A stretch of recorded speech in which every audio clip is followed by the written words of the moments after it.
After my wife died, I gave my son and his wife my savings, my building, and 18 months of unpaid work to help them open a furniture company. At the grand opening, she erased my name, called me a penniless loser, and ordered me out while my son stayed silent.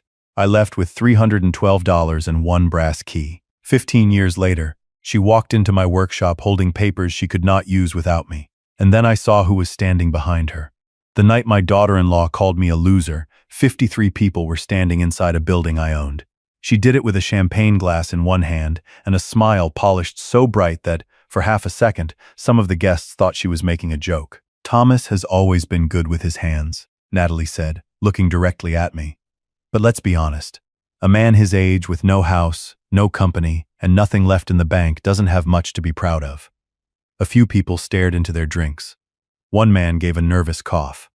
My son, Eric, stood 3 feet from her beneath the new brass sign that read Mercer House Furnishings. He did not defend me. He did not even look at me. He studied the bubbles rising in his glass as if the answer to everything might be floating there. I remember the details because humiliation makes a photographer out of the mind. The white tulips on the showroom tables. The smell of lemon oil on walnut cabinets I had sanded with my own hands. The quartet in the corner stopping halfway through a song. My 7-year-old grandson, Caleb, sitting on the staircase with a wooden bird in his lap, watching the adults without understanding why the room had gone cold. And behind Eric and Natalie, mounted under a spotlight, was a plaque thanking the people who had made the business possible. Their names were first. The architect came next, then the banker, the designer, 3 investors, and even the caterer. Mine was not there. 18 months earlier, the building had been an abandoned brick warehouse on Mill Street in Dayton, Ohio. It had broken windows, warped floors, and rainwater running through a hole in the roof. I had put $64,800 into turning it into that showroom. I had worked 6 days a week without wages. I had built the reception desk, the display walls, the sample kitchen, the floating staircase, and the walnut bar from which Natalie was now insulting me. I had done it because Eric was my only son, because my wife had died, and because grief can make a man mistake being needed for being loved. Natalie placed her glass on my bar. "You asked why your name isn't on the plaque," she said. "That is why. Tonight is about achievement, Tom. We cannot present a struggling retiree as the foundation of a luxury brand." "I was told I would own 30% of that brand," I said. She gave a soft laugh. "You were told we would take care of you. We did. You stayed upstairs without paying rent for a year." I looked at Eric. "Is that how you remember it?" His mouth opened, but Natalie answered for him. "Eric remembers that you wanted to help your family. There are moments when anger arrives like fire. This was not one of them. What I felt was colder. I understood, finally, that every unfinished conversation, every delayed contract, every assurance that family did not need paperwork had been leading to that room. My son had not forgotten to protect my interest. He had chosen not to. Natalie reached beneath the bar and withdrew a white envelope. "There are papers upstairs for the last vendor accounts," she said. "Sign them tonight. Then I think it would be healthiest if you found somewhere else to stay. We need the loft for client meetings." Caleb stood so quickly that the wooden bird fell to the floor. "Grandpa lives here." Natalie's eyes moved toward him. "Caleb, go with the sitter." He did not move. I crossed the room, picked up the bird, and placed it back in his hands. It was a small wren carved from maple, unfinished on the underside because he liked to feel the tool marks with his thumb. "Keep this safe for me," I whispered. "Are you coming back tomorrow?" he asked. I wanted to say yes. A grandfather should not lie to a child, especially when the other adults in the room have already made lying look so easy. "I don't know," I told him, "but none of this is your fault." Upstairs, I packed 2 shirts, 1 pair of work pants, Ruth's photograph, my grandfather's folding ruler, and the medication I took for my blood pressure. My entire personal bank balance was $312.17. I wrote the number on the back of the receipt because I wanted to remember the exact price of the lesson. Before closing my suitcase, I took one more thing from the drawer, a small brass key attached to a faded blue tag. Natalie had never asked what it opened. Eric followed me to the stairwell. Music had started again below us, too loud now, the way music sounds when people are trying to cover something shameful. "Dad," he said, "maybe give her a few days to cool down." "She is not angry," I said. "She has finished using me. That's not fair." I looked at my son then, really looked at him. He was 35 years old, wearing a custom suit purchased with money from the business I had helped build. But for a moment I saw the boy who used to hide behind me during thunderstorms. I had protected that boy from every noise in the dark. Somewhere along the way, I had protected him from so many consequences that he had never learned to stand in front of one. "No," I said quietly, "it is not fair." He reached for my suitcase. I kept my hand on it. "Where will you go?" he asked. "I will figure that out." "You don't have anything." From the showroom below us, Natalie called his name. Eric turned toward her voice before he turned back to me. That small movement told me more than an apology could have. I walked out of Mercer House Furnishings at 9:40 that night. It was raining, and the lettering above the door shone gold in the wet street. I had $312, one suitcase, and a key in my coat pocket. Natalie believed she had just thrown a penniless old carpenter out of her new company. She was wrong about only one thing. The most important paper in that building had never been signed. To explain why I gave so much away, I have to tell you about Ruth. My wife could look at a cracked chair and see the dinner-table arguments it had survived. She believed furniture remembered people. We met in 1978 when she brought a broken rocker into my father's repair shop and insisted it was worth saving, though one leg had split and half the cane was missing. I told her buying another chair would cost less. She told me some things were expensive precisely because they could not be replaced. I repaired the rocker. She married me 11 months later. We bought the Mill Street warehouse in 1994, when that part of Dayton was mostly empty factories and boarded windows. Ruth ran the books for my custom cabinet business, and I filled the ground floor with saws, clamps, lumber racks, and more confidence than money. Eric grew up sweeping sawdust into crooked piles. He was never patient enough for joinery, but he could talk to anyone. At 16, he sold a dining table before I had finished building it. Ruth said I should stop wishing he were another version of me and notice what he could actually do. For 20 years, the three of us made a good life inside that old brick shell. Not a rich life, but a useful one. Then Ruth found a lump beneath her arm. By the time the doctors named it, the cancer had already moved. We spent 14 months measuring time in appointments, test results, and paper cups of hospital coffee. Near the end, she made me promise two things. Do not turn grief into a locked room, and do not let Eric confuse confidence with character. I kept the first promise badly. The second, I did not keep at all. After Ruth died, I closed the cabinet shop. Every machine carried the shape of her absence. Eric was working in commercial furniture sales then. He had married Natalie 3 years earlier, and they had Caleb, a bright, serious boy who loved the workshop. Eric came to me with a plan. Luxury buyers were moving back into renovated downtown buildings. They wanted American-made furniture with a family story behind it. He could sell the story. Natalie, who had studied marketing, could build the brand. I had the building, the equipment, and the craftsmanship. It would keep Mom's legacy alive, Eric said. That sentence opened every door I should have kept closed. The bank would not finance a new company without a long-term right to occupy the property. I refused to mortgage Mill Street because it was the only asset Ruth and I had kept debt-free. Our attorney, Helen Cho, proposed a long-term commercial lease instead. Mercer House Furnishings would use the building for 15 years at $1 per year. The company would pay taxes, insurance, and maintenance. At the end of the term, it could request a purchase, but ownership would transfer only through a separate written agreement signed by both sides. Helen put that language in bold. "Thomas," she said at the closing table, "the lease protects the land. It does not protect your promised share of the company. You need an operating agreement for that." Eric leaned toward me. "Dad, we haven't even decided whether to make it an LLC or an S corporation. Let us get through construction. We will do the ownership papers before opening." Natalie squeezed my hand. "You are family. We would never leave you out." I signed the lease. I did not insist on the operating agreement. The first 6 months felt like hope. Caleb came after school and sat on an overturned bucket while I repaired the roof joists. Eric brought clients through the dust and described what the showroom would become. Natalie photographed my hands shaping wood and posted the pictures online under captions about 3 generations of Mercer craftsmanship. She called me the soul of the brand when she needed content. She called me difficult when I asked about invoices. My savings disappeared slowly enough to feel reasonable. $12,000 for the roof, $8,000 for electrical work, $5,000 for the heating system. Then deposits, permits, display hardware, and a shortfall when a private investor withdrew. Each time, Eric promised reimbursement after opening. I recorded every transfer in a green ledger, the same way Ruth had taught me. By the end, I had contributed $64,800 in cash and more than 3,000 hours of labor. The operating agreement never arrived. When I asked, Natalie said their accountant was revising it. Then she said a lender objected to a retired minority member.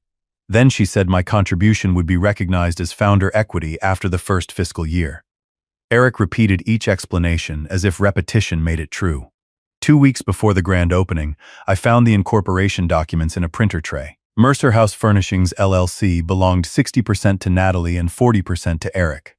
My name appeared once, in an attachment labeling the $64,800 as a non-repayable family gift. I carried the page to Eric. He read it, rubbed both hands over his face, and said, "That is temporary. A filed document is not temporary. Natalie says changing it now could scare the bank. What do you say?" He looked toward the office where his wife was speaking on the phone. "I say we fix it after opening." That was the first time I knew. The party was simply the first time they knew I knew. The envelope Natalie left upstairs on opening night contained 4 routine vendor releases and a 5th document folded behind them. The 5th page referred to an exercise of purchase rights under the Mill Street lease. It did not list a price. It did not include a purchase contract. It contained a signature line for me and a space for a notary. Had I signed everything where she marked the yellow tabs, she would later have claimed I intended to transfer the building. Perhaps she believed that. Perhaps she only wanted a piece of paper vague enough to frighten me. Either way, I put the first 4 documents in one stack and the 5th in another. I signed nothing. I folded the 5th page inside Ruth's old ledger and placed it in the metal deed box bolted beneath my workbench. I carried the 4 routine vendor releases with me so Eric could return them to the suppliers. Then I locked the box and put the brass key in my pocket.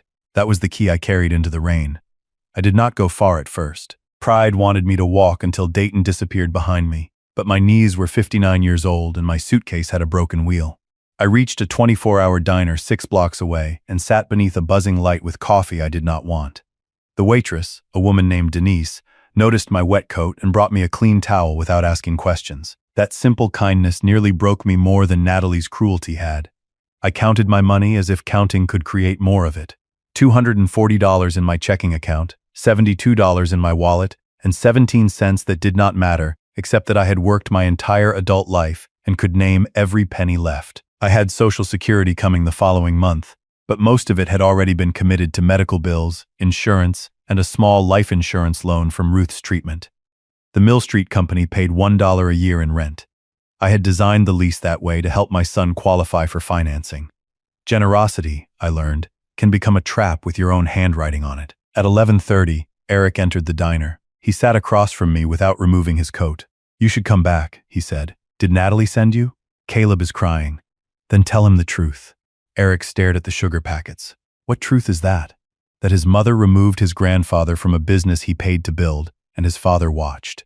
"Dad, keep your voice down." There were only 4 people in the diner, and none cared about us.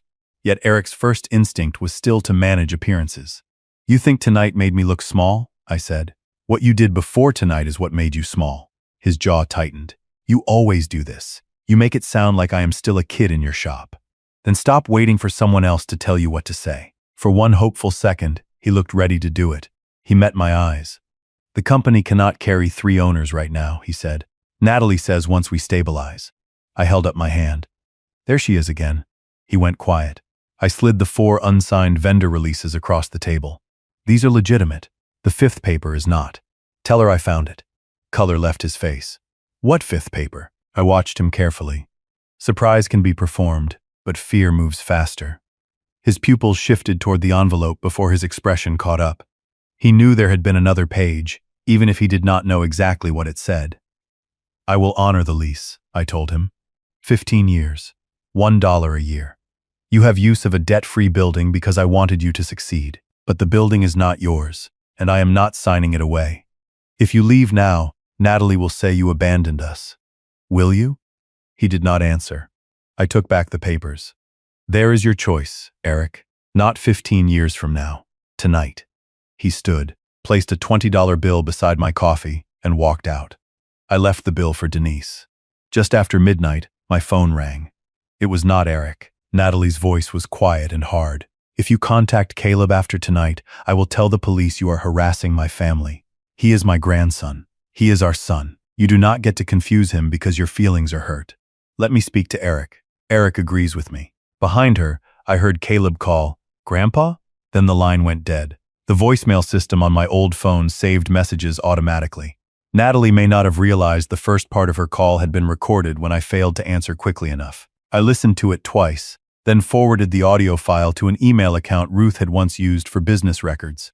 I did not know whether it would ever matter. I only knew that when someone begins rewriting your life, you should keep the original pages. At 2 in the morning, I called Owen Price. Owen and I had served together in an Army maintenance unit in the late 1970s. We had not been close for years, but he still sent a Christmas card with the same short message: "If you ever need a wrench or a witness, call me."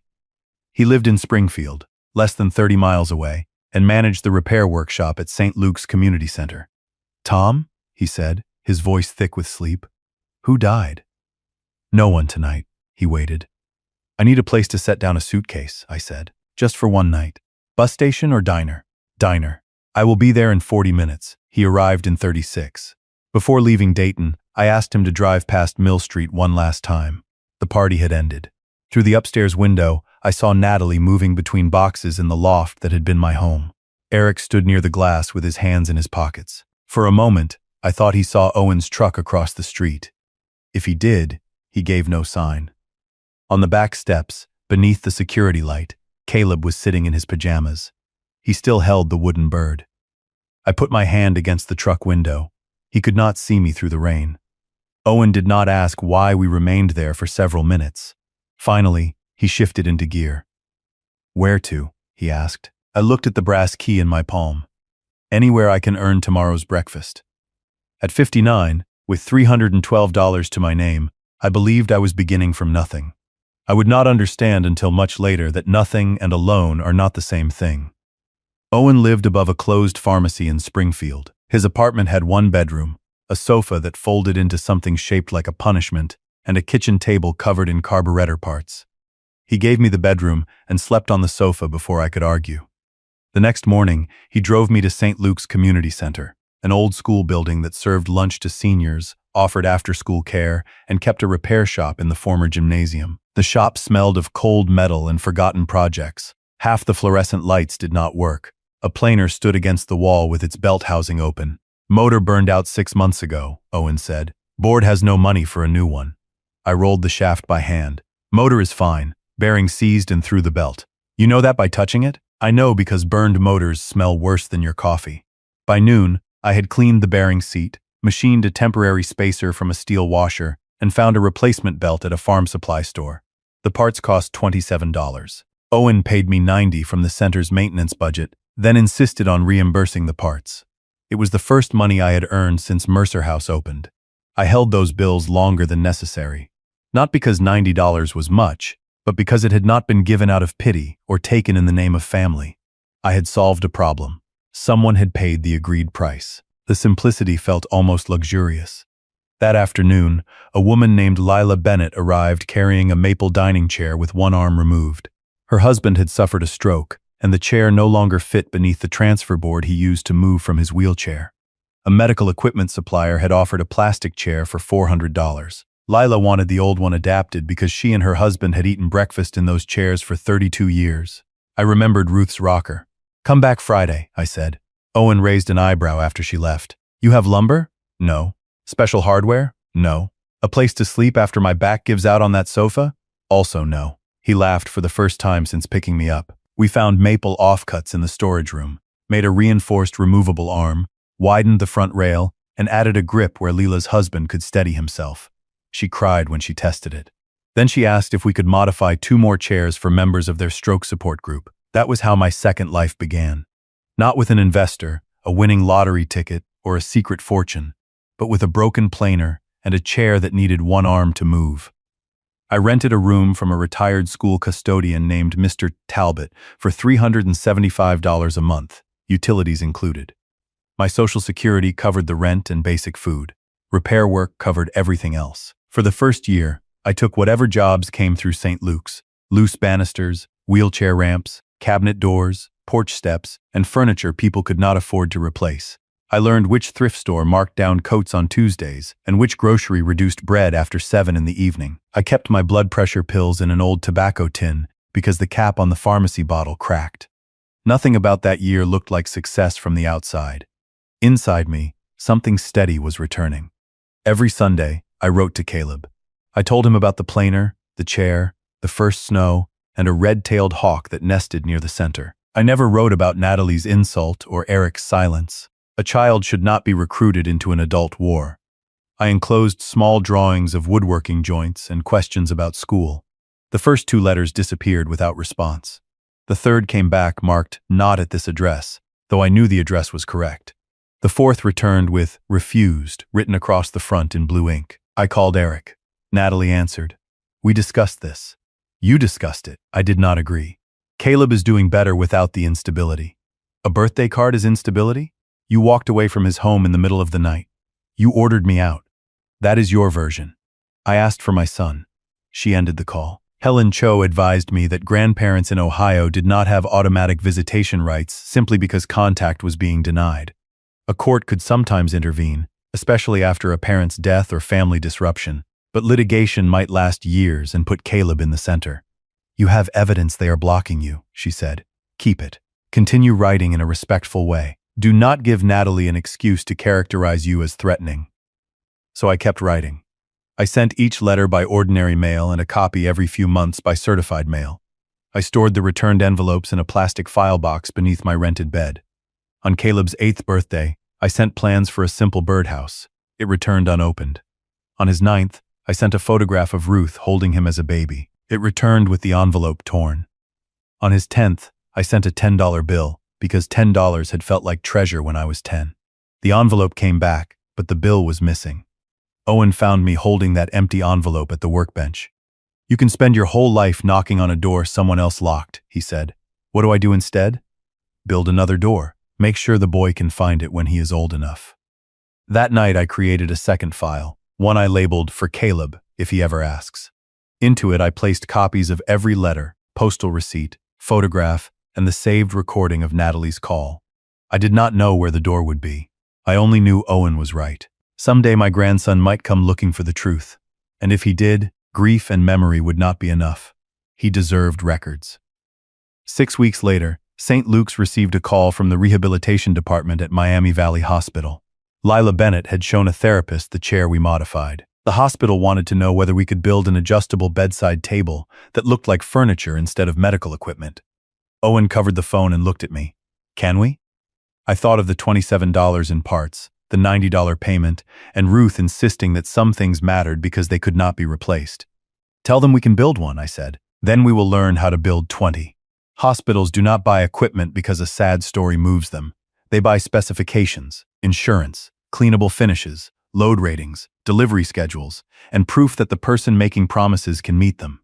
Our first prototype failed 3 of the hospital's 7 tests. The height mechanism pinched a nurse's glove, the finish clouded under disinfectant, and one wheel lifted when the table carried too much weight at the edge. I was embarrassed. Maria Alvarez was not. Maria worked in hospital procurement and attended St. Luke's on Sundays. She stood beside the failed table with a clipboard and said, "Good, now you know what the sales brochure would have hidden from you." "That is one way to describe failure," I said. "Failure with measurements is research." She helped us read the procurement standards and locate a local testing lab. Owen redesigned the wheelbase. I enclosed the mechanism and changed the finish. A retired machinist from the center, Arthur Bell, produced a stronger lift screw. Our second prototype passed 6 tests. The third passed all 7. The hospital ordered 12 tables. We had no company, no delivery truck, and no legal right to run commercial production inside the community center.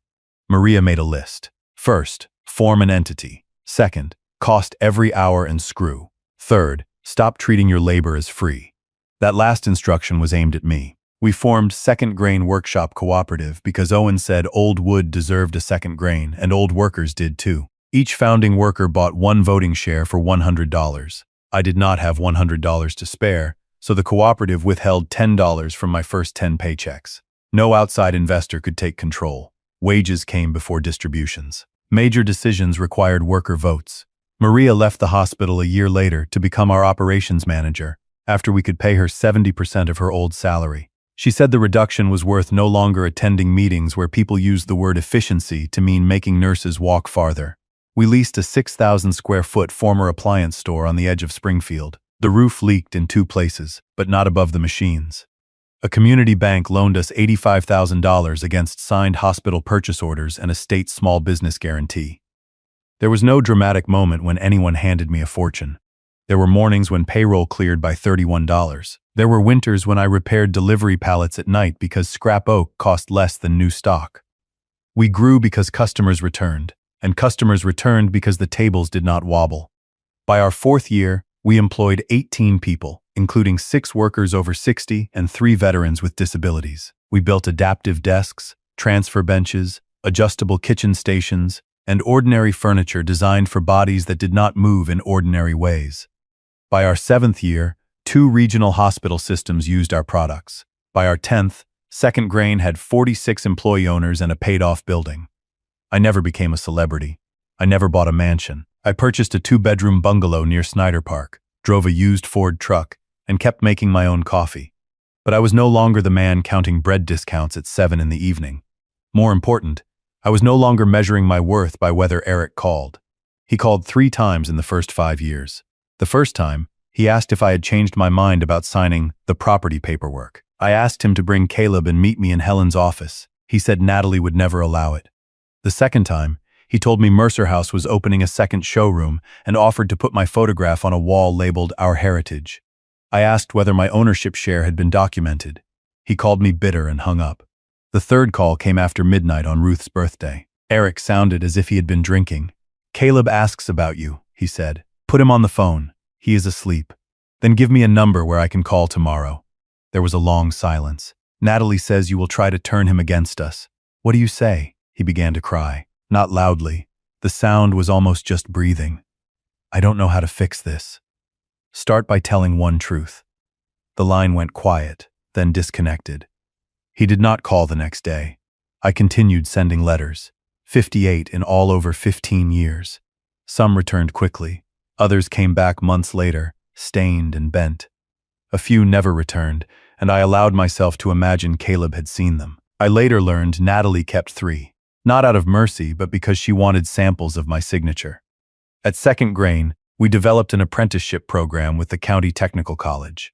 I insisted every apprentice learn estimating and bookkeeping along with tools. A skilled worker who cannot read a contract is useful to people who want to take advantage of him. I knew that lesson cost exactly $64,800, 3,000 hours, and a place in my grandson's childhood. On the cooperative's 10th anniversary, the workers surprised me with a plaque. I felt my chest tighten when Maria pulled away the cloth. Plaques had become complicated objects for me. This one did not list founders in gold letters. It listed every employee owner alphabetically, from Alvarez to Young. My name appeared between McBride and Nguyen, the same size as everyone else's. "You look disappointed," Owen whispered. "No," I said. "I am exactly where I belong." That photograph appeared in the local newspaper. 2 weeks later, Mercer House Furnishings changed the history page on its website. The phrase, 3 generations of craftsmanship, disappeared. In its place, Natalie wrote that she and Eric had rescued a derelict family property and built a company without inherited wealth or outside help. Maria printed the page in case it mattered later. I placed it in the file. "Does it make you angry?" she asked. "Yes, you hide it well." I used to think being calm meant not feeling anger.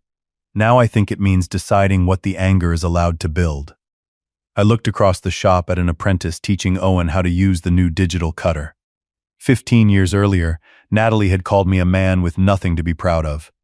If I had spent every day imagining her apology, she would still have owned those years. Instead, we had built tables that helped people feed themselves, kitchens a wheelchair could enter, and jobs where older hands were not treated as expired equipment.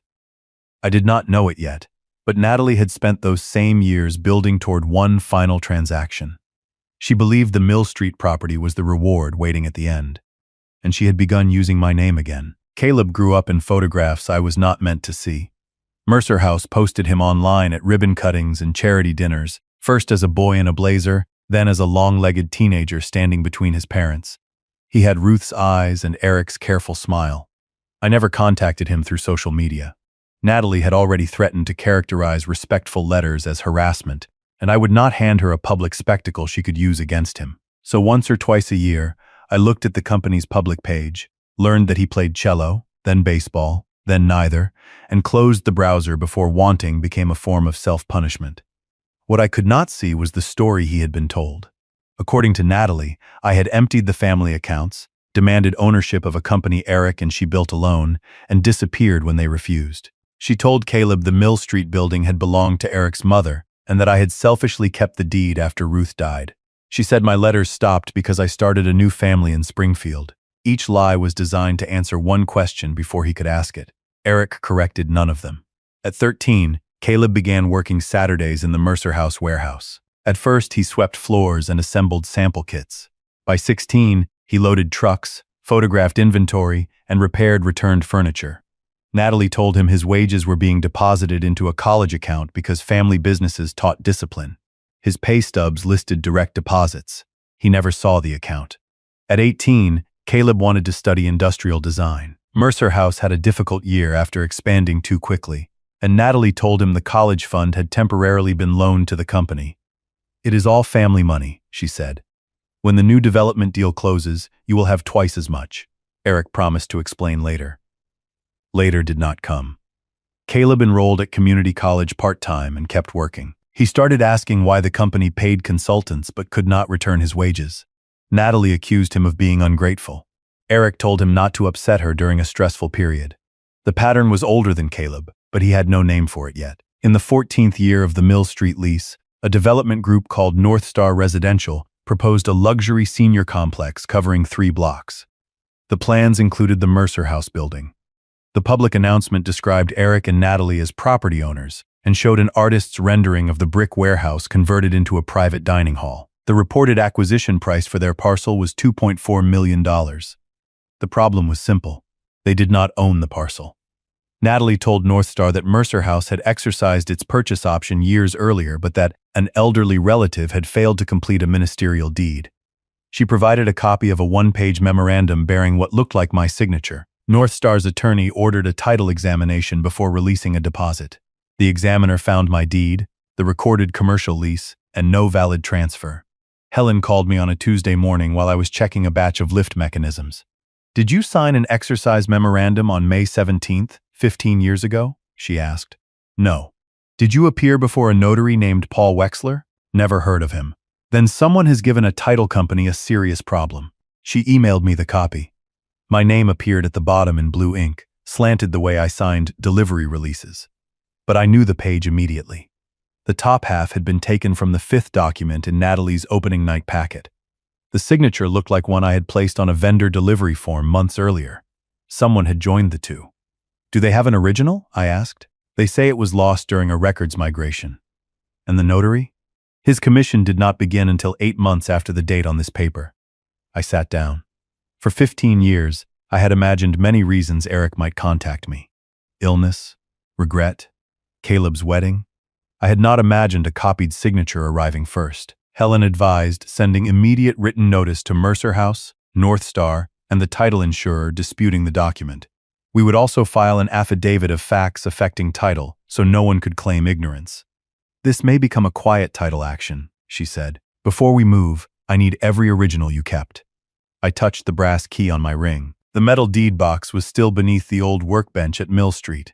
The lease allowed me, as owner, to inspect the property with reasonable notice, but I had not entered the building since the night I left. "I know where the original packet is," I said. That same afternoon, Second Grain's apprenticeship coordinator, Denise Harper, placed a stack of applications on my desk. We were selecting 4 apprentices for the coming year. I reviewed applications only after names and addresses had been covered, a practice Maria introduced to reduce favoritism. One applicant described 6 years of unpaid work in a family furniture warehouse, 2 years of community college drafting classes, and a belief that furniture should help a person remain independent instead of reminding them what they can no longer do. The sentence sounded like something Ruth might have said. I marked the application for an interview. "Who is candidate 17? I asked when the scoring was complete. Denise removed the cover sheet. The name at the top was Caleb Thomas Mercer. For 15 years, my letters had failed to reach my grandson. Now, on the same day his mother used my signature to claim my building, his application had arrived on my desk. I wanted to believe in fate. Experience told me to look for the paperwork. I could have removed myself from the interview panel. Maria suggested it the moment I told her who candidate 17 was. "No one would question you," she said. "This is not an ordinary conflict. That is exactly why someone might question it." We agreed that I would observe but not score Caleb. The other panel members would decide whether he advanced. I also asked Denise not to tell him we were related before the interview. That decision may sound cold. It was not. I had spent 15 years being described through other people's motives. Caleb deserved one room in which no one arranged his answer for him. He arrived 10 minutes early wearing a blue shirt, inexpensive dress shoes, and a jacket that did not quite fit across the shoulders. When he entered the conference room and saw me, he stopped. Recognition moved across his face in stages. First uncertainty, then memory, then something guarded. "Mr. Mercer?" Denise said. "Please have a seat." His eyes stayed on me. "I know you." I folded my hands on the table. "We met when you were young. You are Thomas Mercer." "Yes." He did not call me Grandpa. I had imagined hearing that word again so many times that its absence should have hurt. Instead, I felt relief. He was not pretending. Denise explained that I would not participate in scoring. Caleb looked toward the door. "Did my mother arrange this?" "No," I said. "Your name was covered when we reviewed the application. She said you moved away and opened a company because you wanted to compete with us." Maria leaned forward. "This interview is about your work, not your family. You may leave and reschedule with a different panel if you prefer." Caleb considered it, then took the chair. "No, I came to earn a place." That answer sounded like him, though I barely knew who he had become. The interview lasted 40 minutes. He spoke well about design, but became most animated when Denise placed a damaged walker tray on the table and asked how he would improve it. He noticed the sharp underside, the cup holder positioned where a weak left hand could not reach, and the narrow clamp that would not fit an older frame. He did not propose a beautiful object. He proposed a useful one. When asked about a mistake, he admitted misreading a warehouse order that cost Mercer House $1,100. He had repaid the company through deductions from wages he was never actually allowed to receive.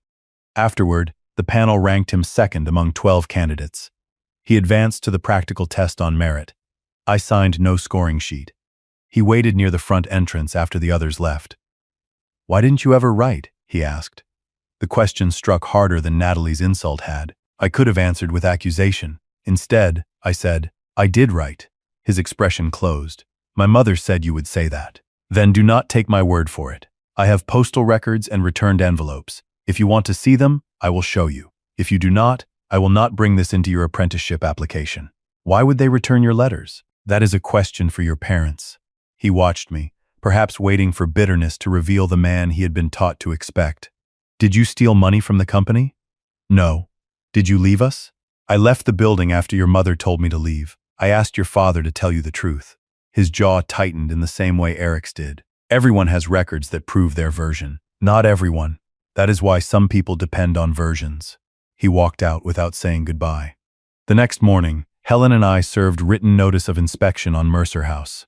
The lease would expire in 87 days. Unless a valid sale agreement existed, the company had to surrender the property in the condition required by the lease. Natalie responded within an hour, accusing me of interfering with a pending transaction and demanding all communication go through counsel. Eric did not respond. When Helen and I arrived on Mill Street 3 days later, 2 attorneys, a property manager, Natalie, and Eric were waiting. The showroom looked more expensive than I remembered and less personal. My walnut bar had been painted white. The wall where my missing name once mattered was covered with photographs of Eric and Natalie shaking hands with officials. Caleb was not there. Natalie approached as if greeting an investor. "Tom? 15 years. You look well. So does the building. We have cared for it at considerable expense. The lease required you to." Her smile tightened. "Our lawyers will discuss interpretations." I inspected the roof, mechanical systems, and exterior masonry while Helen documented conditions.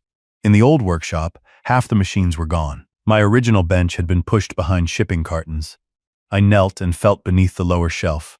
The metal deed box was still bolted to the floor. Natalie stepped closer. "What is that?" I held up the brass key. "Something I left where I could find it." Inside were the disputed 5th page from the opening night packet, Ruth's old business ledgers, a copy of the commercial lease, and several original construction records. Helen put on gloves before lifting the page. The paper had yellowed at the edges. Across the top were the same paragraphs that appeared in Natalie's memorandum. Across the bottom was an empty signature line. Eric sat down on a packing crate. Natalie's attorney whispered to her. She said, "That proves nothing." A later copy was executed. "Then produce the original," Helen replied. "It was lost." Conveniently. "Are you accusing my client of a crime?" the attorney asked. Helen closed the box. "I am asking for a document." As we left, Eric followed me into the loading area. His hair had thinned, and there were deep lines beside his mouth. For the first time, I saw that the 15 years had not been effortless for him either. That did not erase what he had chosen. "Dad, we need this sale," he said. "If North Star walks away, the bank can call our loans." "Did I sign that memorandum?" He looked back toward the showroom. Natalie handled the property file. "I asked what you know. I know you wanted us to have the building. Wanting you to succeed is not the same as giving you permission to lie." He lowered his voice. "Caleb applied to your company. He earned a second interview. Do not turn him against us." I almost laughed at how perfectly he had repeated Natalie's sentence. Instead, I said, "Truth does not belong to whichever side tells it first." My phone rang as Helen and I reached her car. It was Caleb. His voice was formal. "Mr. Mercer, I want to see the letters." "All right. And I want my parents present." I looked back at the loading dock, where Eric was still standing. "That may not be the best way to begin. It is the only way I will know who is lying." 15 years earlier, I had asked my son to tell one truth. Now his son was asking all of us to do it in the same room.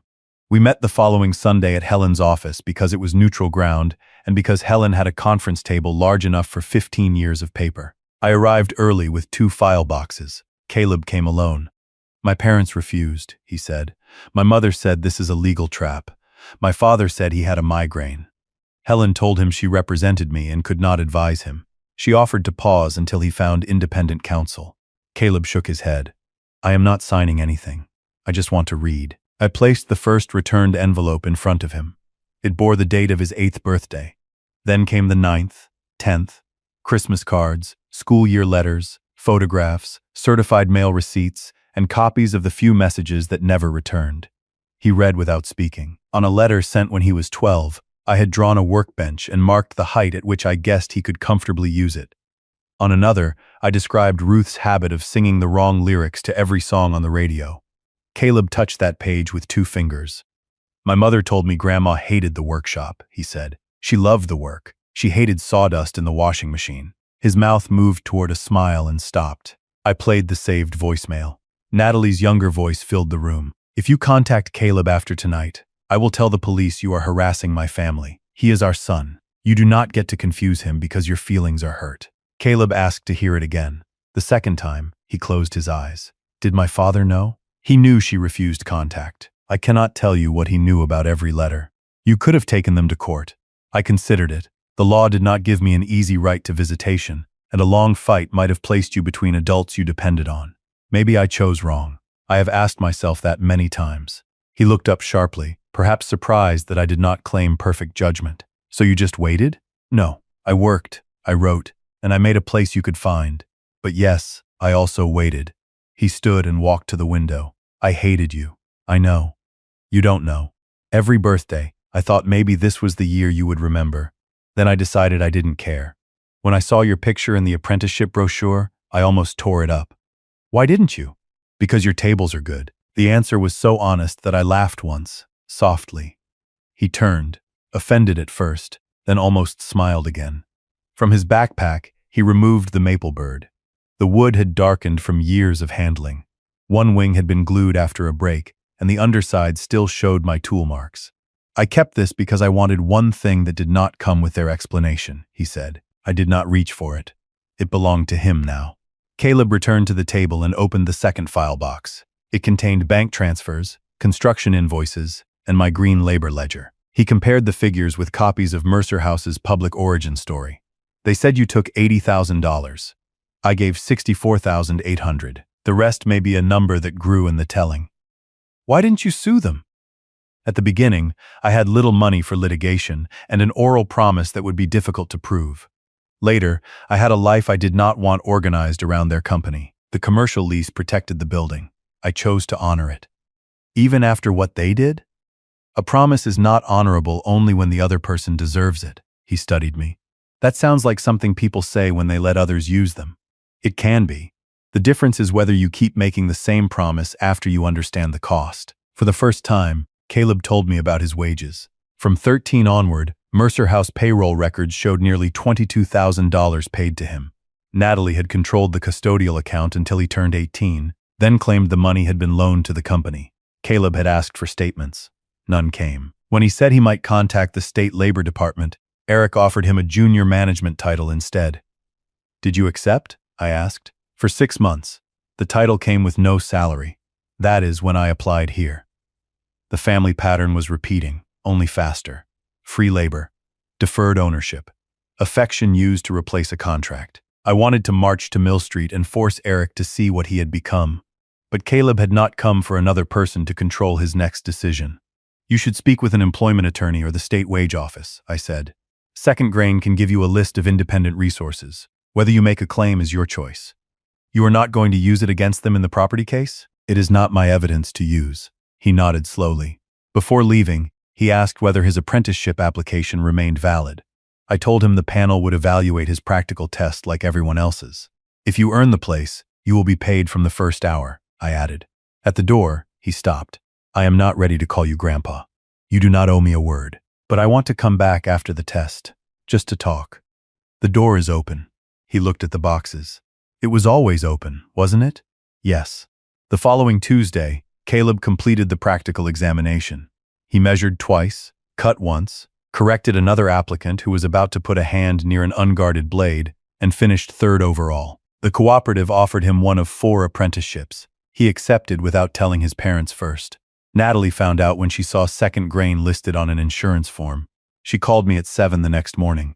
"You planned this," she said. "He applied through the college. You poisoned him with old grievances." I showed him letters with dates. "You have always valued paper more than family." I thought of the false memorandum. "Only when family expects paper to lie." Her voice changed. The anger narrowed into calculation. "We should meet. There is enough money in the North Star transaction to resolve everyone's feelings. Feelings do not cloud a title." "Name your price, Tom." 15 years earlier, she had decided my price was a rent-free room and the privilege of being useful. Now a developer had put $2.4 million on the building, and she believed every remaining objection could be purchased. "Bring Eric," I said. "Bring the original memorandum, and bring a written accounting of Caleb's wages." She was silent. "Thursday at Second Grain," I continued. 2 o'clock. "This is about the property, not Caleb." "That is the problem, Natalie. To you, it has always been about the property."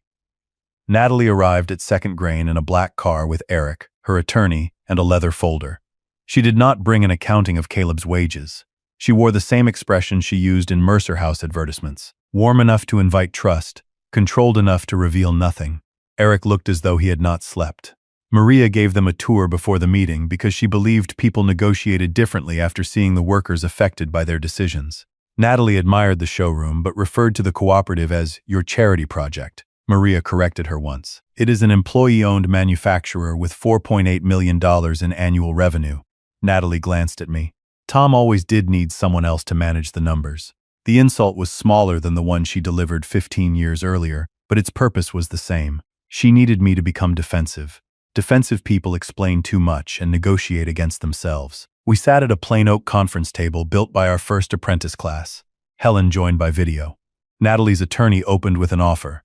Mercer House would pay me $50,000 in exchange for a warranty deed transferring Mill Street, a release of all past claims, and a confidentiality agreement.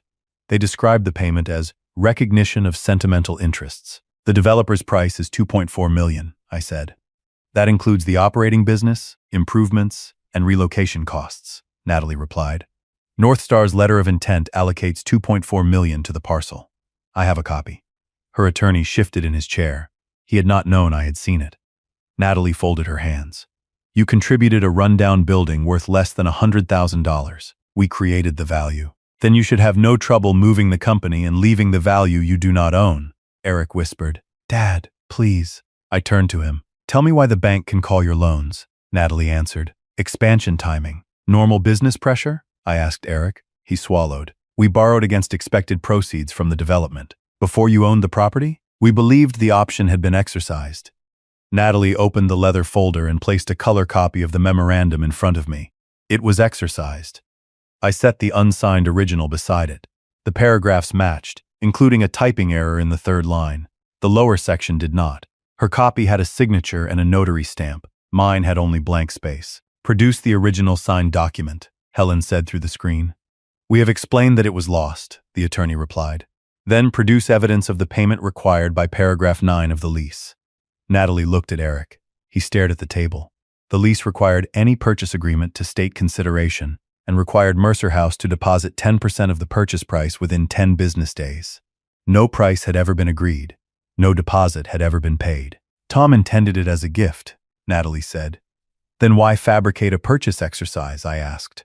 Her composure cracked for the first time. Fabricate is a dangerous word. So is notarized. Helen displayed the Ohio Secretary of State's notary record. Paul Wexler's commission began 8 months after the date printed beside his stamp. He could not have acknowledged my signature on the stated day. Natalie's attorney removed his glasses. My client and I need a private conversation, he said. Before you go, I replied, where is Caleb's money? Natalie stood. Our son's finances are none of your concern. The workshop door opened behind her. Caleb had finished his shift and was carrying a small tool case. Then answer me, he said. No one had planned his entrance. His face was pale, but his voice was steady. Eric half rose from his chair. Caleb, this is a confidential meeting. My wages are confidential from me? Natalie stepped toward him. Your grandfather is using you to pressure us. Caleb set the tool case on the floor and took the maple bird from his pocket. Did you return his letters? He sent inappropriate things after abandoning us. I read 58 of them. That is not all he sent. I waited. A lie often grows one extra branch when it has nowhere else to go. What else did I send? I asked. Natalie turned on me. Threats. Demands for money. Pages full of accusations. Do you have them? We did not preserve every piece of harassment for 15 years. Caleb looked at his father. Did you see any threats? Eric's lips parted. Natalie said his name once, sharply. He closed his mouth. Something changed in Caleb then. Not because he had received an answer, but because he recognized the silence. It was the same silence Eric had given me beneath the brass plaque. A son can spend years believing his father is trapped. The day he sees the unlocked door is the day the trapping becomes a choice. Caleb picked up his tool case. I am filing a wage claim, he said. Do not contact my supervisor. Do not cancel my phone. Do not tell me this is family money. Natalie's face hardened. If you walk out with him, do not expect us to support you. You have been supporting the company with my wages. He left without waiting for a reply. Natalie gathered her papers. You have turned my child against me and threatened the business my husband built. If you reject this offer, we will ask the court to enforce the option and recover every dollar we invested in your property. That is your right, I said. You will lose. Judges do not reward men who disappear for 15 years and return for a payday. I looked at Eric. Is that what you are going to swear happened? He could not meet my eyes. After they left, I noticed a single sheet beneath Natalie's chair. It was not part of the legal packet. It was an internal Mercer House cash forecast. At the bottom, under emergency sources, were 2 lines. The first read, North Star closing, $2,400,000. The second read, Caleb custodial funds, $21,764. My grandson's missing wages had not been lost, loaned, or forgotten. They were listed as one more family asset Natalie believed she had the right to spend. I wanted to call Caleb immediately. Helen told me not to. The cash forecast had been left in our conference room, but it belonged to an opposing party in an active dispute. She instructed Maria to place it in a clear sleeve, record where and when it was found, and send written notice to Natalie's attorney. We retained a copy only after counsel confirmed the page was not privileged and asked that the original be returned. Evidence is strongest when you do not behave as if the rules apply only to the other side, Helen said. Caleb hired an employment lawyer through a legal clinic at the technical college. His attorney requested bank statements for the custodial account named on his pay stubs. Mercer House first claimed the old records were archived. Then it claimed the account had been consolidated.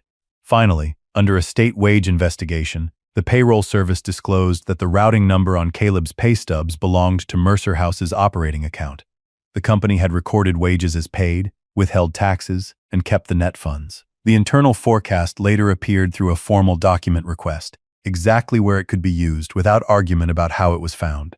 Natalie responded by filing suit before we did. Mercer House asked the Montgomery County Court of Common Pleas to enforce the alleged purchase option, declare the company equitable owner of Mill Street, and prevent me from interfering with the North Star sale. The complaint described me as an absentee landlord who had accepted 15 years of improvements and was exploiting a technical defect to seize the company's value. It was a clever story because some of it was true. I had been absent. They had maintained and improved the building. The property was worth far more than it had been 15 years earlier. A persuasive lie rarely invents every brick. It builds a crooked house on a real foundation.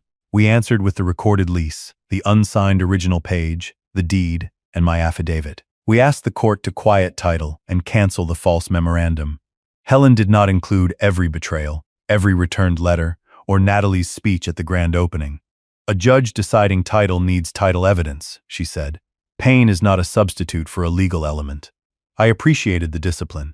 For years, I had wanted someone in authority to hear the entire story. Now I understood that justice sometimes begins by asking a smaller question accurately. During discovery, a forensic document examiner compared the signature on Natalie's memorandum with known examples from the construction period. One match was exact. Not similar, exact down to a tiny ink skip in the final R. It came from a delivery release I had signed for a shipment of Italian drawer slides 9 weeks before the opening. Ruth's old ledger box contained the carbon copy. An authentic signature made twice by hand will vary. These two were identical because one had been reproduced from the other. The notary problem was worse. Paul Wexler had been a junior employee at Natalie's first marketing agency. His commission began 8 months after the date on the memorandum. In a deposition, he denied witnessing my signature and said the stamp image did not match the physical stamp he later received. He remembered Natalie asking him, years earlier, for a sample notary seal to use in presentation art, but he could not say what she did with it. Mercer House still argued that my conduct proved an oral gift. Helen asked for the purchase price, deposit, board resolution, tax return, or accounting entry showing acquisition of the building. None existed. For 15 years, the company had deducted expenses as a tenant and listed the lease as an operating obligation. Only when North Star requested title did the company begin calling itself owner. Eric came to my bungalow on a cold evening in November. He stood on the porch with no coat, though his car was parked at the curb. I almost did not let him in. Then I remembered how many years I had wanted him to cross any honest threshold. I opened the door. He sat at my kitchen table and looked around at the ordinary room. "I thought you were rich," he said. "Why?" "Natalie said Second Grain was worth millions. The cooperative owns itself. I have one voting share, like every worker owner." "Then why are you doing this? If you sell Mill Street, you get the money. We pay our loans. Everyone wins." Caleb's wages were listed as an emergency cash source. He flinched. "I didn't know about that spreadsheet. Did you know his pay went into the company account?" "Natalie said she set up a custodial transfer. Did you ever look?" He covered his face. His hands were older versions of the hands that once reached for mine during storms. "No." "Did you know I had not signed the property option?" This time, he did not answer quickly. I waited. "On opening night, Natalie asked if you signed the whole packet," he said. "I told her you left the vendor pages at the diner and said the property page was invalid. She said you would change your mind. A few months later, she showed me a scan with your signature. She said you came back while I was traveling and signed it in front of a notary. Did you believe her?" I wanted to. "That is not what I asked." He looked at me. "No." The word sat between us for 15 years. Eric admitted he had used the memorandum in a bank presentation 7 years later. The bank had not relied on it for a mortgage, but investors had been told Mercer House controlled the property. He had also confirmed in an email that the option was exercised, though he had never seen an original. "Natalie says if I change my statement now, everything collapses," he whispered. "Everything built on that statement should collapse. She is my wife, and Caleb is your son. I was your father when you watched her throw me out. Family tells you whom you owe honesty. It does not excuse dishonesty." He began asking what I wanted. Money? An apology in the newspaper? Control of Mercer House? I said no to each. "Then what?" "Correct your sworn answers. Account for Caleb's wages. Stop using my signature. Surrender the building when the lease ends. Natalie will leave me. That may be a consequence. It is not a reason to commit perjury." He stared at the photograph of Ruth on my bookshelf. "Mom would hate me." Your mother would hate what you did. She would still want you to stop doing it. When Eric left, he made no promise. 2 days later, Helen received an amended discovery response from his new, separate attorney. Attached were copies of emails, investor presentations, and a sworn declaration. In it, my son admitted that he had no evidence I signed the memorandum, and that he had repeated Natalie's claim despite serious doubts. It was the first truth he had told when the truth could cost him something. People who watch courtroom dramas expect a witness to confess under a spotlight while everyone gasps. Real civil court is quieter. Papers move before people do. Lawyers argue about which facts are disputed. Judges ask narrow questions. The most important sentence may arrive in an order weeks later, printed in the same black type as every other sentence. Our hearing took place 6 months after Natalie filed the case. By then, North Star had extended its deadline twice. Mercer House's lender had frozen further credit. Natalie changed attorneys after her first counsel withdrew, citing a professional conflict that arose when the notary evidence surfaced. Eric and Natalie had separated. Caleb rented a room with another apprentice and had completed his wage complaint interview.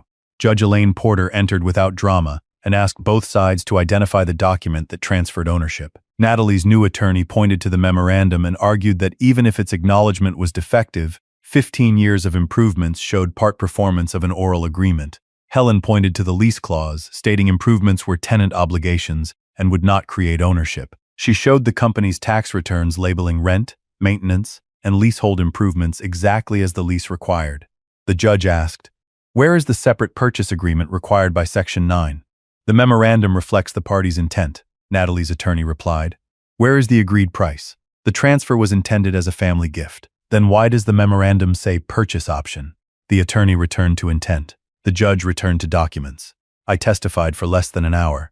Helen asked whether I signed the memorandum. I said no. She asked where I found the unsigned page. I described the metal box and brass key. She introduced photographs from the inspection and Helen's own closing copy of the original lease packet. Natalie's attorney asked why I had waited 15 years to assert ownership. "I did not wait," I said. "The recorded deed always identified me as owner. The lease gave the company possession for 15 years. I honored it. You made no effort to collect market rent.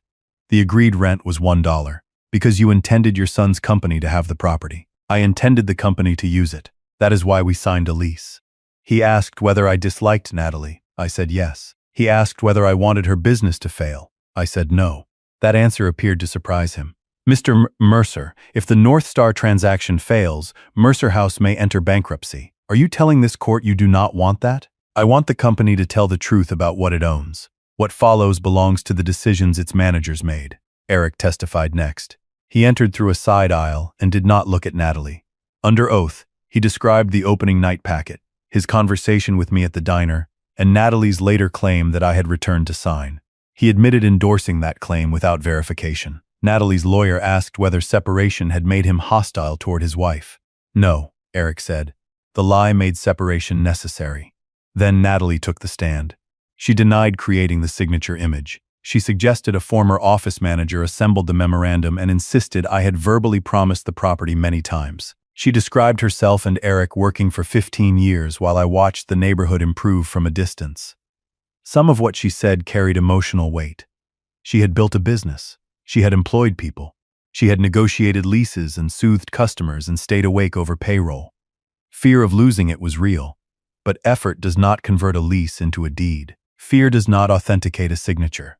The forensic examiner explained the exact digital match between the memorandum signature and my old vendor release. The notary record showed the impossible date.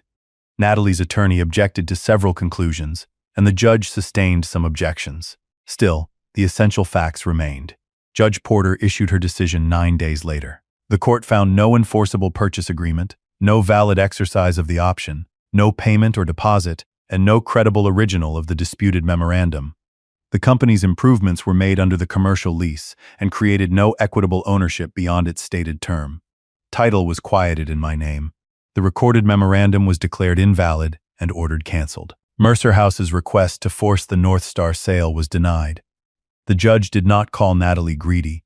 She did not call me a good father. She wrote one line I remembered. "A familial expectation, however sincerely asserted, is not a conveyance of real property." Outside the courtroom, reporters waited because the North Star project had become local news. I gave no interview. Natalie walked past me with her face rigid. Eric stopped several feet away. "Dad," he said. I held up a hand. "Today was about the building. We have not repaired the family." He nodded. For once, he did not ask me to make the consequence smaller. Caleb had sat in the back row during the decision. On the courthouse steps, he handed me the maple bird. One wing had loosened again. "Can we fix it?" he asked. "Yes." "Will the crack show?" "A little." He considered that. "Good." That afternoon, North Star's attorney called Helen with a new offer. The developer would purchase Mill Street directly from me for $2.4 million, pay closing costs, and give Mercer House 60 days to remove its inventory. I could sign one document and become wealthier than I had ever expected. 15 years earlier, Natalie had believed my signature was worth nothing. Now everyone was waiting to see what I would do with it. I wish I could say I rejected the money without hesitation. I did not. $2.4 million can repair a great many roofs, fund apprenticeships, and make old age less frightening. I walked through my bungalow that evening, calculating what the offer could buy. Then I drove to Mill Street after dark and sat across from the warehouse. North Star's rendering replaced the workshop with a private dining room for residents who could afford $6,000 a month. The brick exterior would remain because developers liked the language of history when the people who made that history were gone. The building might display an old plane or saw behind glass. No one would be allowed to use it. Ruth had once said a workshop should never become a museum while someone still needed to learn a trade. The next morning, I met with Maria, Owen, Helen, representatives from the technical college, and a community development lender.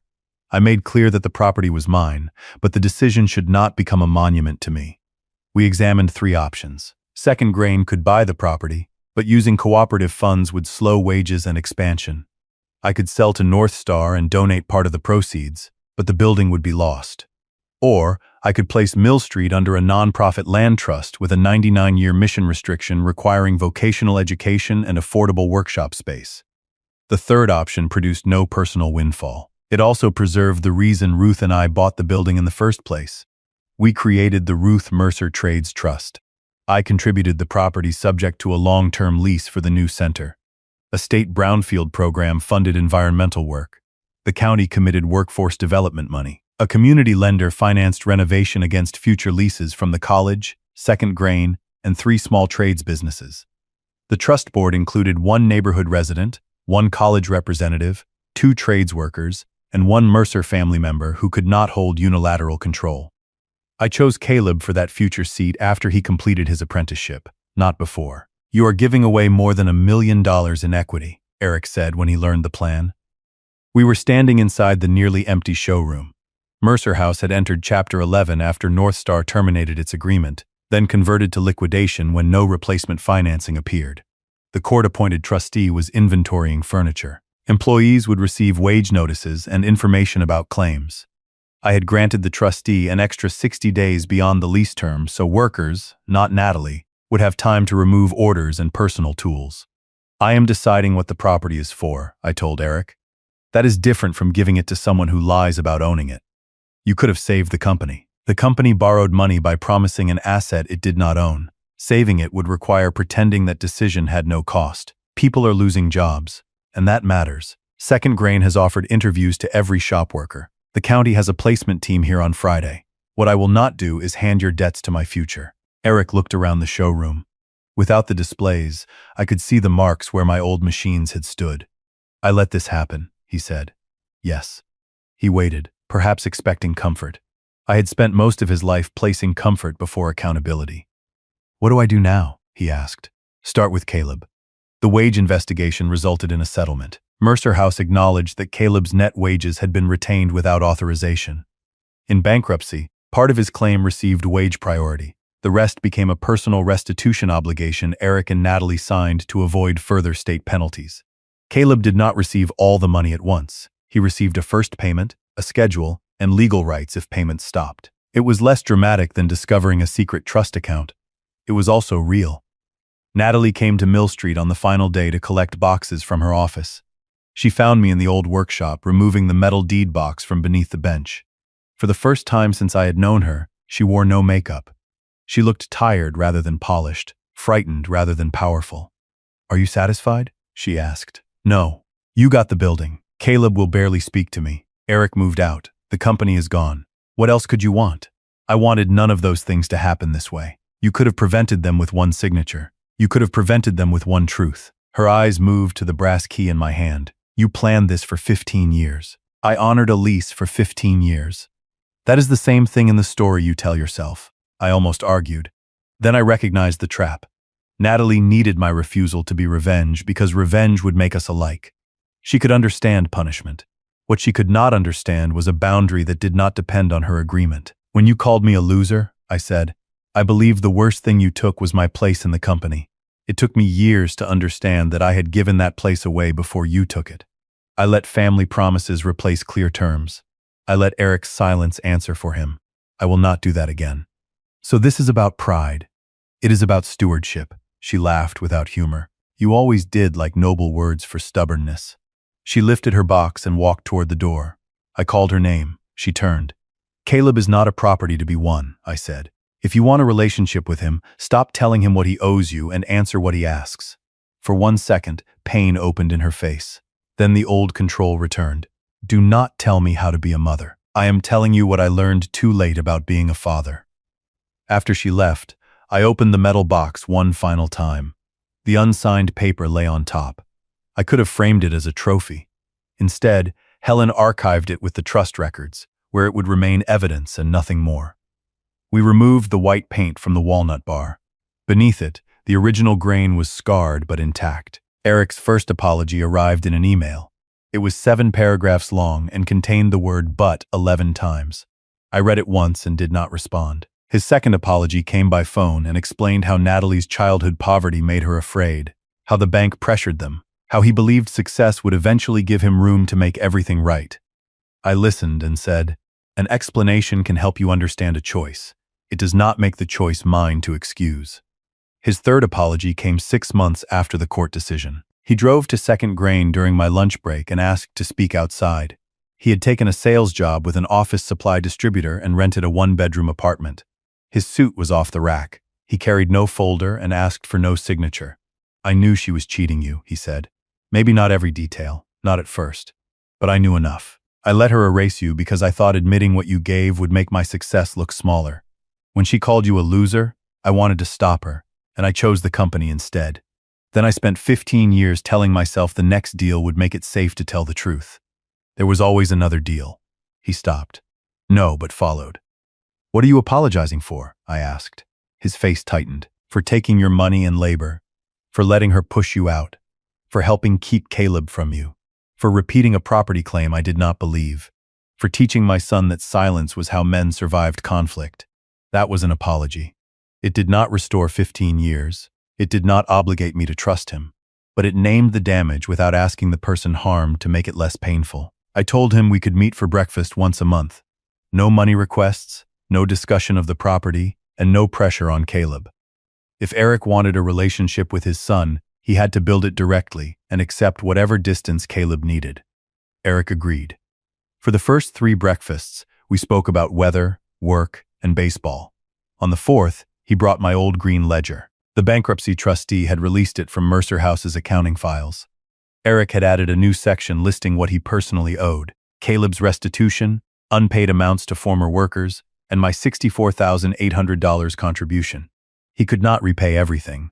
The list was larger than his income and smaller than the damage. Do not promise money you cannot pay, I said. Then what do I do with this? Use it to stop lying to yourself about the size of the obligation. Pay what the agreements require. If you have extra, decide whom it helps most. I am not first. He made his restitution payments to Caleb on time. He also volunteered 2 Saturdays a month with the team converting Mill Street, at first doing work no one could interpret as authority. Debris removal, floor scraping, loading dumpsters. Former Mercer House employees did not welcome him warmly. He did not demand that they recognize his remorse. He kept showing up. Caleb's path was not as simple as choosing me and rejecting his parents. Love does not obey the moral clarity of a court order. He was furious with Eric, then missed him, then felt guilty for missing him. He wanted Natalie to admit what she had done and hated himself for still wanting her approval. Second Grain paid for 6 counseling sessions for every apprentice, a benefit Maria had introduced years earlier. Caleb used all 6 and continued with his own money. Some days I think if I forgive them, it means the lies were acceptable. he told me while we repaired the maple bird. I cut a narrow sliver of darker walnut to reinforce the cracked wing. Forgiveness, if you choose it, describes what you carry. Trust describes what access you give. They are not the same decision. Have you forgiven Dad? Some days. That is not a very grandfatherly answer. It is the honest one. Caleb smiled. By then he had begun calling me Grandpa when he forgot to guard himself. The first time happened in the shop. He was lifting a cabinet side and said, "Grandpa, can you take the other end?" We both froze. He looked embarrassed. I took the other end and said nothing. Later, alone in my truck, I cried hard enough that I had to wait before driving. Natalie moved to Cincinnati after the bankruptcy case closed. The court imposed costs against Mercer House in the title action, and the invalid memorandum remained part of the public record. The title insurer referred the document to local authorities, but no criminal case was filed while questions remained about who assembled the final page and when. That disappointed people who wanted handcuffs.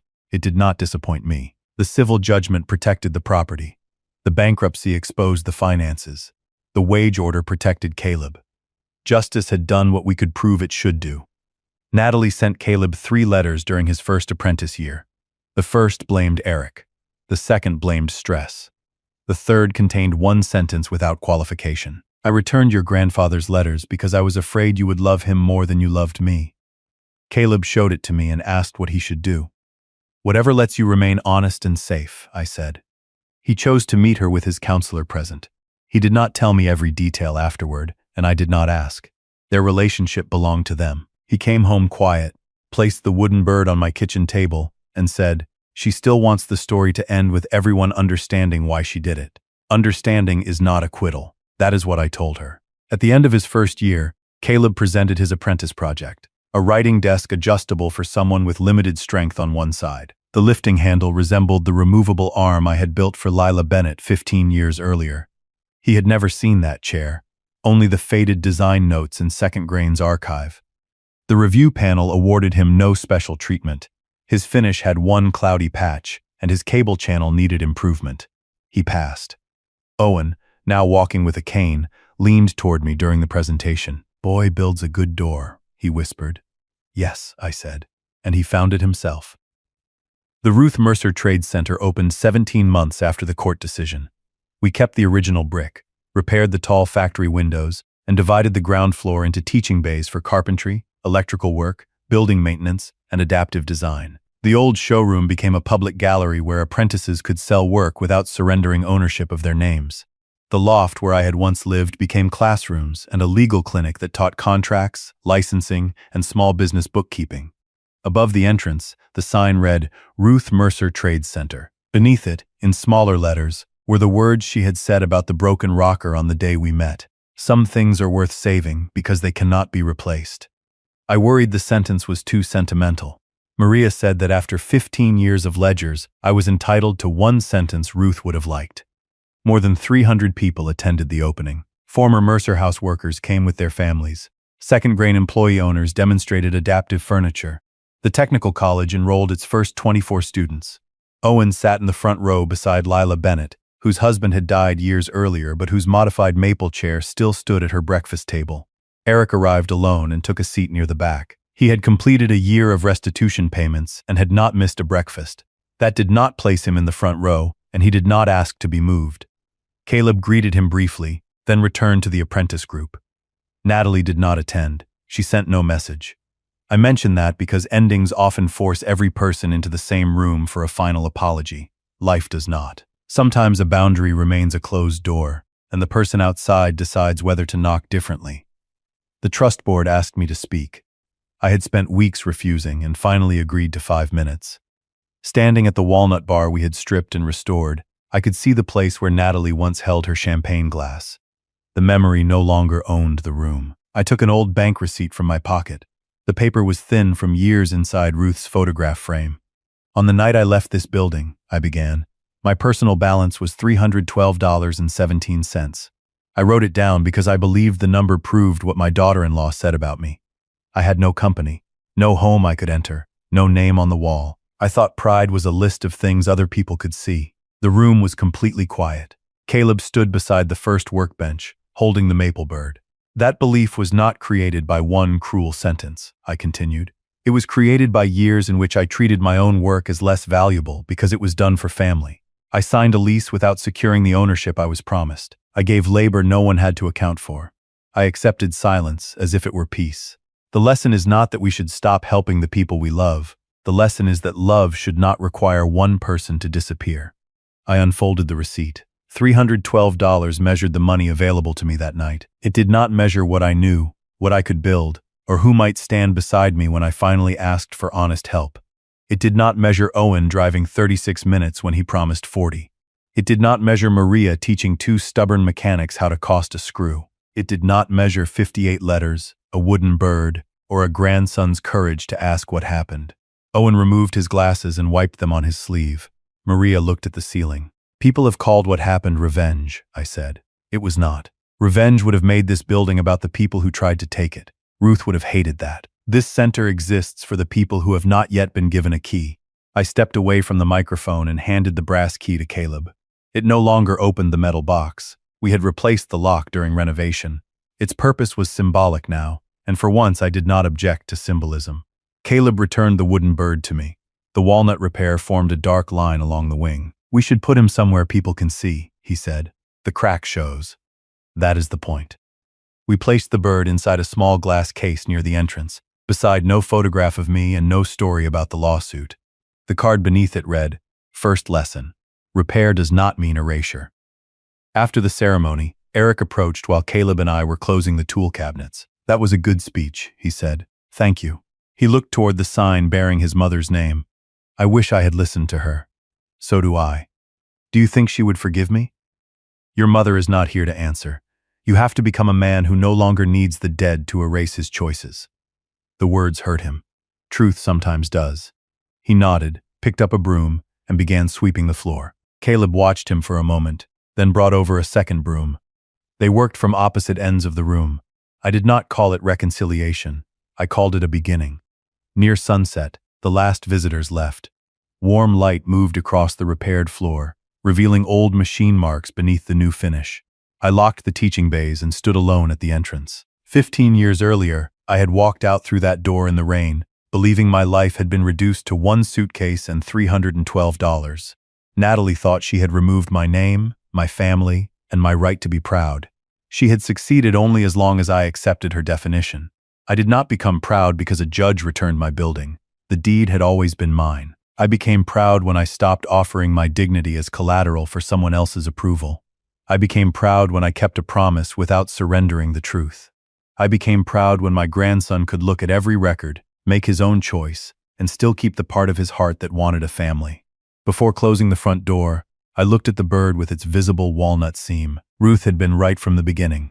Some things were worth saving because they could not be replaced. But saving them did not mean pretending they had never been broken. I turned the key, stepped into the evening, and found Caleb waiting beside my truck. "Ready, Grandpa?" he asked. This time, neither of us pretended not to hear the word. "Yes," I said. "Let's go home."